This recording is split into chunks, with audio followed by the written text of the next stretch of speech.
বন্ধু মনে রাখো ভাইয়া, একটা কথা শক্ত কই, রাগ হইও না প্রিয় ছেলে বাপ। এই কপাল পৃথিবীতে উপার্জনের দুনিয়াবি কোনো কাজে লাগে না। এই হাত পাও এগুলা মানুষের অঙ্গ প্রত্যঙ্গ কাজে লাগে বিভিন্ন উপার্জনের কামে। এই কপাল এটা দুনিয়াবি কোনো কামে লাগে না। দেখ কোনো কাজের জন্য ওটা দিয়ে কোনো উপার্জনের কোনো কামে, দুনিয়ার কামাইয়ের কোনো কাজে এই কপালের এটুকু জায়গা ব্যবহার হয় না, এটা লাগে না আর কি। তাই এটা আল্লাহ তাআলা কেন বানাইছেন? খোদার কসম রব্বুল আলামিন এই কপাল শুধুই সেজদার জন্য বানাইছেন,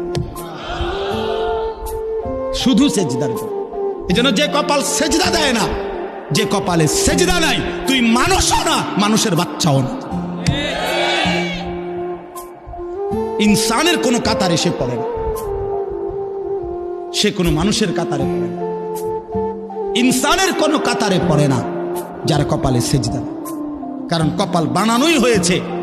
সেজদা কাকে বলে? ওয়াদউল জাবহাতে আলাল আরদ, জমিনের মধ্যে কি রাখা, এই তো কপাল রাখাটারই কি কয়। তার মানে সেজদা কপাল, কপাল বানানোই হয়েছে কিসের জন্য?